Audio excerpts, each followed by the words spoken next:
special guest host, Attorney Jerome Payne. Live TV talk on your digital device, on Roku, Fire TV, and Apple TV. Download the SVP TV app right now. Check us out every Tuesday on Comcast Cable, Channel 17, 8:30 p.m. And we are live every Friday on Facebook Live, 6 o'clock in the evening. You've got a question? Our attorneys have the answer. So let's talk law with Attorney Daryl O'Neill on the SVP TV network.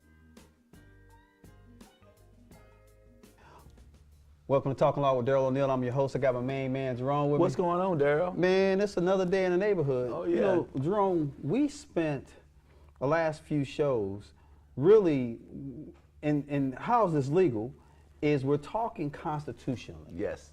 You know, your constitutional right to vote. That's right. And so, you know, Jerome came up with a real novel theme today, and the theme is from the ballot box to the block. You know, That's where you live. Yeah, that's where you live, and why politics matters in your daily life.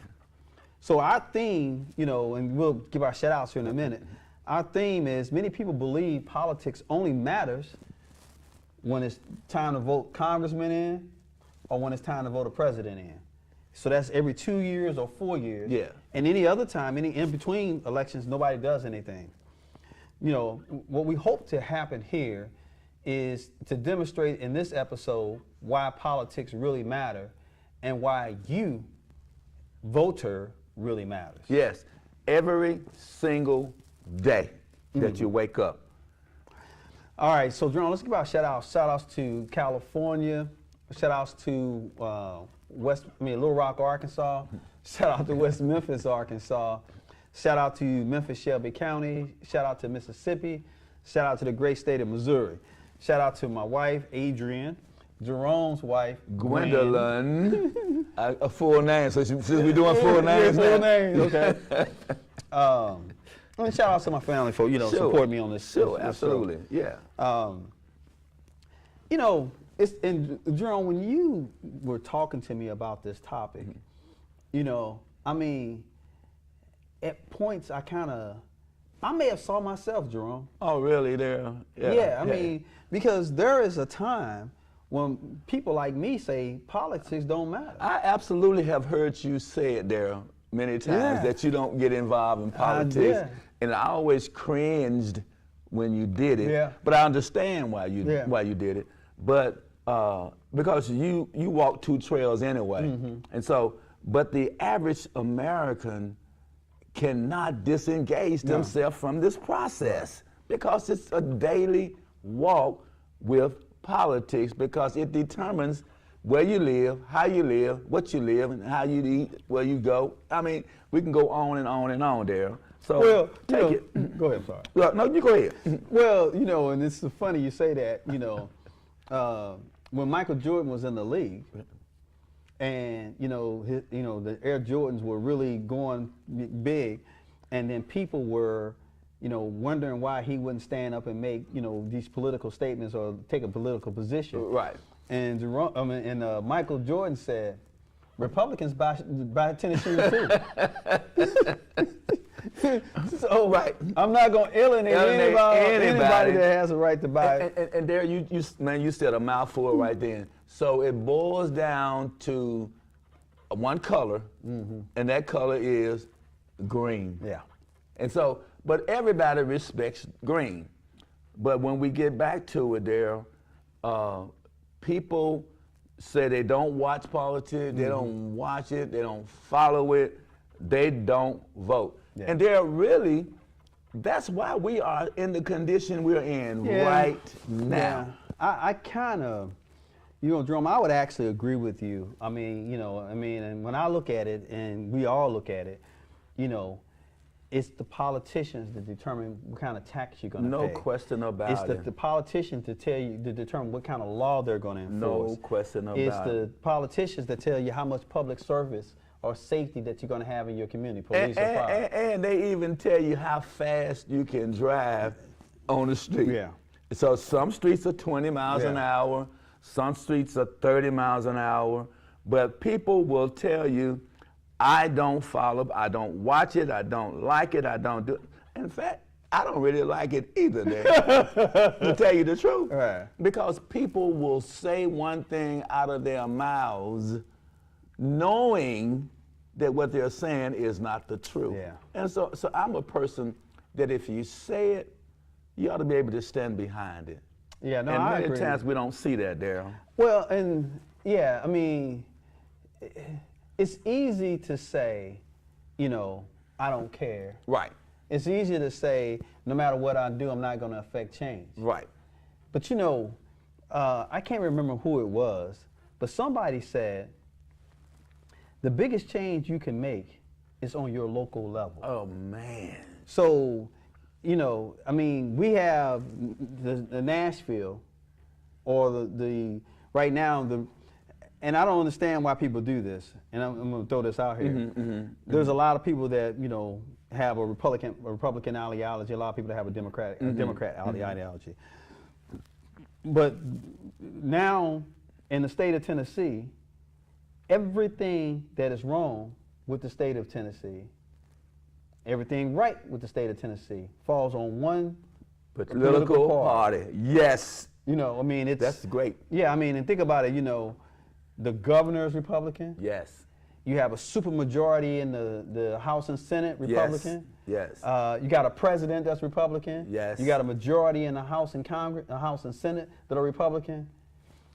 If your gas is $700 a gallon, or if you can't afford to eat, you ain't got but one organization to blame. And this is probably the first time it's been so clear cut of who's responsible for it. Yeah. Because as you said, they are in charge of everything. So the crime rate, the price of gas, the utilities, everything falls on one side of the aisle. You know, that's how they talk. So you can't blame the Democrats for what's going on wrong. So politics determine your taxes. Your schools, if your schools are failing, they're failing because of the administration not putting the funds together. Well, if your roads, if you got all of these, what they call them, potholes, yeah. that comes from your local government. Well, and you know, and then we want to talk about that, you know. When we talked about this before, Jerome, where, you know, Shelby County is beholden to the state of Tennessee. Right. State of Tennessee is slightly beholden to the federal government. Right. You know. That's right. But for the most part, they're autonomous. Right. You know, but Shelby County is not. And, you know, and it should be a symbiotic relationship Right. where you benefit and we benefit and everybody is hunky-dory. But the way that this system has been done for the last 10, 15 years is that we're giving all and we're not receiving the same kind of love back. So, well, you know. Well, Jerome, you said this, and you say this a lot of times, you know. We got to get a change. Yes. And, you know, when, you know, like I told you, I didn't agree with the guard being here. And you said that we got to have something different. Right. It's got to be changed. Well, now we got the state here that's going to take over an oversight of the school district. Well, you know, this is the, you know, is this the change? Because we know they can't run a district. I'm not happy about that at all. But again, like you said, I mean, if we're asking for change and Big Brother can help us, you know, but I'm like you. I know that there was a number of schools that were taken over by the state of Tennessee, achievement schools. Yes.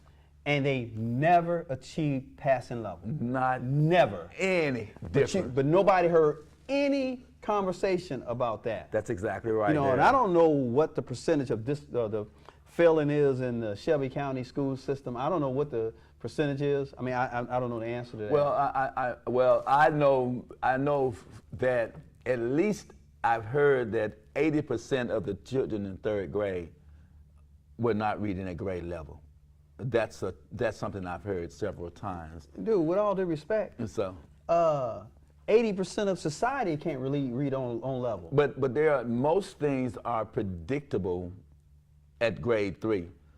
How many prisons you're gonna need, what hospitals will be available, jail cells, all of that. That's why they talk about third grade so much, because that's the transitional period from maybe being just totally an infant and then maybe a toddler on and try to get some things in basic. So if you're cutting up in third grade, it's predicted that you're probably going to be cutting up enough to wind up in prison. That's why we look at that like that there. Well, and it's funny you say that, because I know it's been a long time since I looked at these stats, Jerome, but I know that the average American reads on an 8th grade level. Okay, yes, I've heard that. You know, that's the average American. Yeah. Even though the average American has gone to 4 years of high school. That's right. Which means that they should be reading on a 12th grade level. On the 12th grade level, yeah.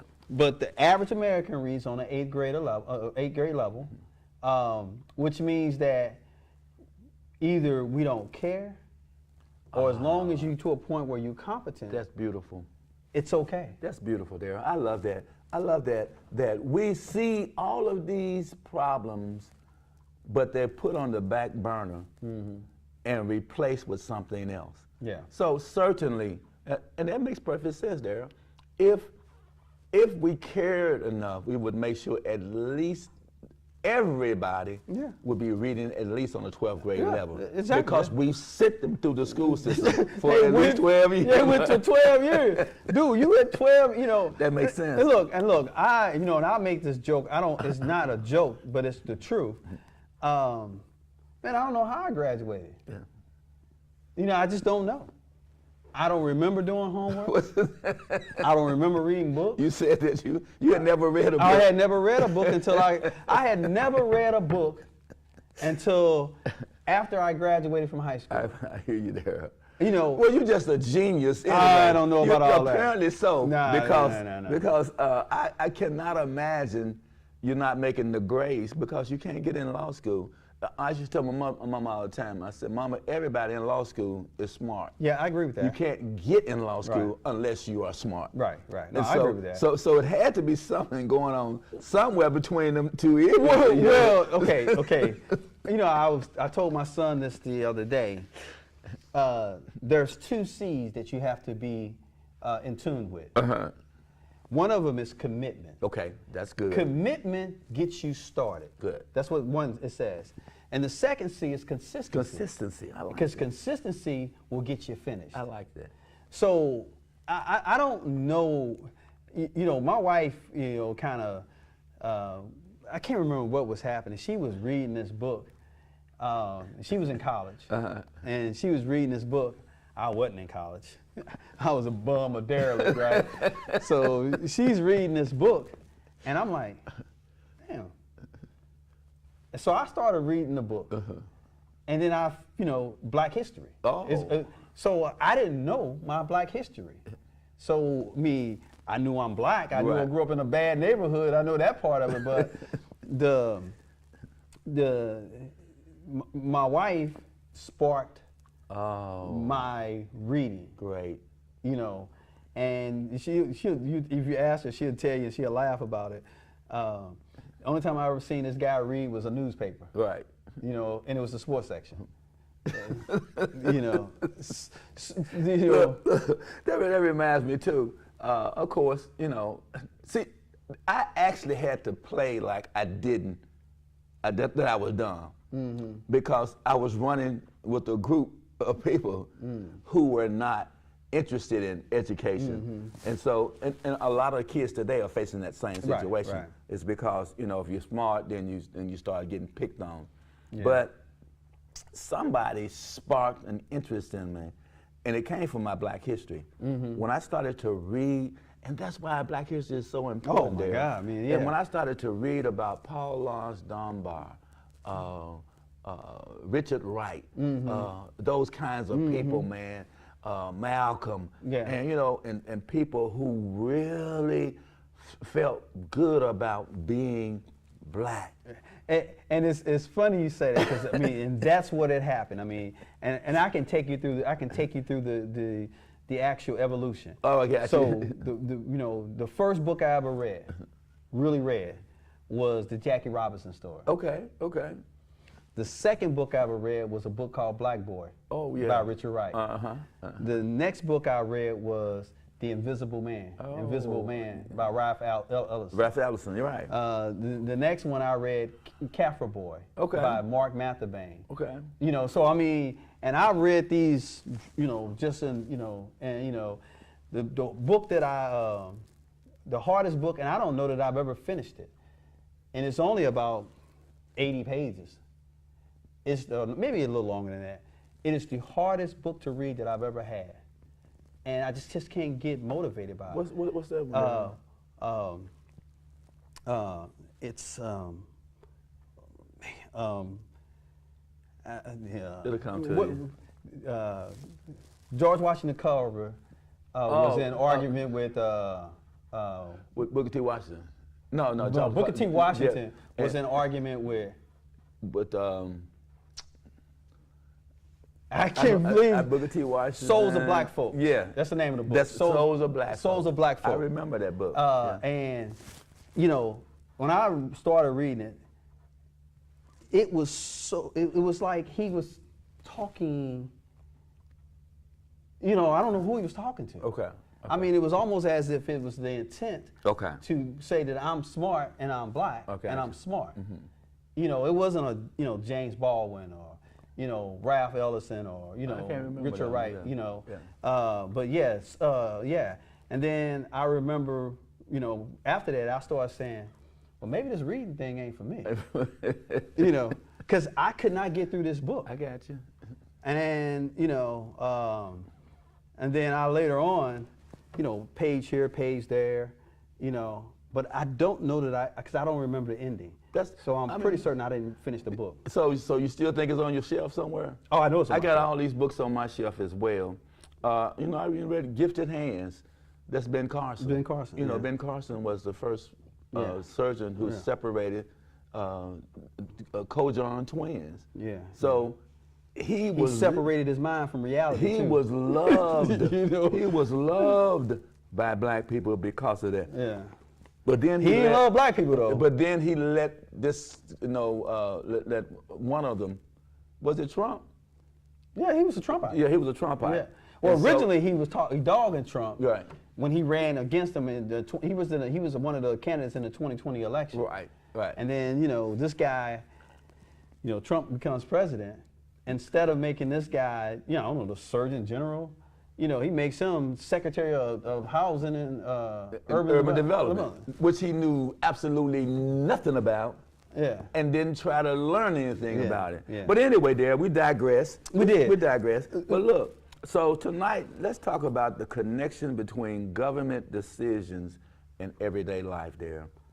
Well, Jerome, let's walk through an ordinary day. Okay. All right, cool. So, I like that.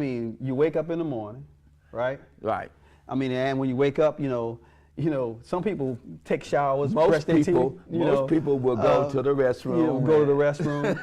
And then you got political decisions that just jump out at you. That's right. For instance, what's the speed limit on this road that you're driving? Well, that's before you get there, before you leave the house. Yeah. When you turn on the faucet, that's a decision there about what the speed of the water pressure is going to be that comes into the home. Yeah. And also determine whether it's going to be fluoride in the water or not. Yeah. Because some, chlorine and all, well, some countries overseas have banned fluoride in their water for whatever reason. But the politicians in America have made a decision that fluoride was okay. So it's in our water. And then, like you said, once you get in your vehicle and you back out of the drive or pull forward, it determines what road you're driving on and what the condition of that road is. And then and sometimes I wonder, why is there not a traffic light at this point? Why I gotta stay in? How many times have you done that? Many times. A long, drawn out stops. Everybody is at a stop sign. Why don't they put a traffic light here? That's a political decision, isn't it? How many fire stations? Yes. What's their reaction time? That's right. How many firemen are even at the station? How many firemen? All of those are political, budgetary decisions. So those are all, the politicians, and I don't want to digress a little bit, but when Wharton was the mayor, he took away a lot of benefits. He did. And he basically decreased pay by 4% because he said it was an affordability issue. And then as soon as Strickland got in office, he restored. He restored that. And so there, and look. And they both were Democrats. But the budget could not have been much different, could it? Hell no. So, hell no. So we're working with the same pool of money. Yeah. It's just it was a political decision to go in one direction and not the other. Mm-hmm. And so all of that matters. Mm-hmm. But I was talking about that just recently. We teach people how to treat us, even in our personal lives. And definitely in politics, because when you vote for the person that come to your church once a year, That's right. you got a problem. That's right. You ain't seen this mug in the entire year, not Exactly. even on your Christmas play. Exactly. And then all of a sudden, it's time to run for office. Exactly. He all in your church clapping hands and, like he's a member of your congregation. And just as soon as the election is over, you never see You him won't see again him again. until Yeah. next year. Next year. And and so there, I was saying this, so it's the same way with politicians. We taught the Republicans in Tennessee how to treat Memphis and Shelby County. Because no matter what they did, we never raised our voices. We never took them to court. We never mass protested. We never did anything. So they just start taking. So when you first start taking, it's kind of like as a kid. When you're a kid, when you go in the candy store, you may not get but 1 or 2 pieces and put them in your pocket. But then you start getting bolder, and before you know it, you're trying to come out of there with a whole shopping cart. But and that's exactly what has happened to us in Tennessee. The Republicans have taken and taken and taken and taken. So now local people don't control nothing, hardly, do we? Well, and think about it from this perspective, Jerome. Nashville is a Democrat, Democrat county. Oh, Nashville. Davidson County. So they get the same treatment. Man, they passed a law that only affected Davidson and Shelby County. The voucher law. But the school voucher. But I thought when they tried to reduce the amount of people that was on the city council of Shelby. In Davidson County. Davidson County, they went but to that court. got the judge reversed that though. Okay. Yeah, I think Armstrong was actually on that panel. Oh really? Yeah, I remember reading that opinion. But I mean, again, politics are so important, Jerome. As much as I hate to admit it, they're so important that there was a time, and even in Davidson County, what they did was they went and picked up. They would all week long. They were grassroots. Talking to all these people on the block. Yeah. Hey, can I come? Yeah. Hey, I'm Jerome. Yeah. Right. Can I talk to you for a minute? Right. I'm running for office. What do I need to do to get your support? Right. Right. And I knock on every door in the neighborhood. And that's my grassroots. That's right. And then I said, look, you got transportation? You say, well, no. I tell you what, on election day, I'm gonna send a car to come get you. Now, it's gonna be a little slow because it's gonna pick up 50 people. Of other people in your neighborhood. They're gonna pick up everybody in your neighborhood. Right. Kind of like what the church used to do. That's right. The church would, bring a school bus in the neighborhood. That's right. And fill it up with kids. That's right. So no different. Again, if you want priorities in, your school system. That's right. If your parents are so pissed off about curriculums, about how bad their child is doing, talk about it. That's right. Join what's they called what they call them at school when you join the PTA. Yeah, PTA. Join the PTA meetings, and you show up, and then you show up at the school board meetings, and look and voice your concerns, because when people show up, the people win. But when you fail to show up, the politicians win every time. And if we ever have learned our lesson, we should have learned it with this past election here. These are the worst folk who ever. And they're talking about DEI. Every last one of them. Yeah. The whole. Look, I think the last guy they got on there I think he's over Homeland Security or something. Mm-hmm. I think he just graduated from high school and never went to college or anything. So anybody who was white, mm-hmm. whether they were trying to learn the job or not, mm-hmm. they were able to get in this administration. Mm-hmm. Mm-hmm. And I mean, and we're gonna suffer behind it.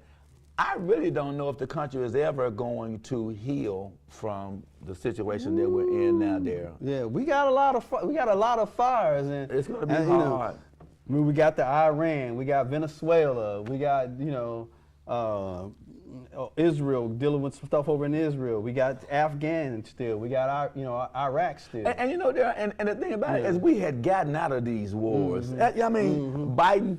The last war we had was in when Biden pulled Afghanistan, when he pulled everybody out of there. Well, actually Obama did that, but yeah. Well, I thought when Biden, the last one when Biden pulled all the troops out of I was actually in Afghanistan. Really? When President Obama basically said that they were going to pull. They're going to pull them home. Yeah. All right. And so that didn't mean it was going to pull them down to zero. Now Biden may have pulled them all the way down. Out. Yeah. But now we got wars on every front. Mm-hmm. Gas is through the roof. The Strait of Hormuz has been closed. Mm-hmm. And $4 gas. Look there, and we got somebody talking about signing a peace deal and still bombing the folks at the same time, talking out of both sides mm-hmm. of his mouth. Mm-hmm. So that's why we're having the problems that we're and there. The other thing is too. Now, you've been in the service. I've been in the service. You put your life on the line mm-hmm. by being in these foreign countries, mm-hmm. and my life was on the line too, because where they said go, I would go. Mm-hmm. And so we're still having to say a pledge mm-hmm. that has determined it with liberty and justice for all mm-hmm. contained in there, mm-hmm. which we know that is a lie. It's a lie. Yeah. So each time we do that, we are pledging a lie. Mm-hmm. And even when we are singing the national anthem, so to speak, mm-hmm. it's all lies. Mm-hmm. And so what are we supposed to do there? If you know that you, look, your mama says, don't be telling a lie, but well, I mean, and Jerome, it's a lie, Daryl. I mean, and that's the problem, man. Unfortunately, that's the reason why, so many people check out of politics. That's exactly right. I mean, they realize, or in their mind, they think I can't get nowhere. And no matter what I do, no matter what I say, things are going to be bad. And why do so many people check out there? Because they don't see immediate results. Mm-hmm. They get frustrated. They feel unheard. But disengagement doesn't stop decisions from being made. It simply means someone else makes them for you. Man, that's deep there, man. That is a powerful point, man. I tell you, I mean, we'll move on to another topic, next show. But, I felt, Jerome felt that, your constitutional right to vote and what's the fallout of it was so important that we did this for 4 segments. We spent some time spent 4 segments on it. Because again, you can't complain and don't do nothing. Oh my God. And we have so much of, people complaining and trying to blame X, Y, and Z, but the blame is them because they ain't done nothing. I think by default, you have really lost your right to say anything if you don't show up mm-hmm. to vote. Yeah, well, like I said, last thing, Jerome, is, and the OJ said it better, for the love of money, people will do whatever needs to be done to get wherever they want to be. Oh man. Yes. So it's about, politics is not about Washington. It's about you and your streets. All right, y'all. Look, we gave it another episode. Appreciate you watching the show. We'll see you back next week.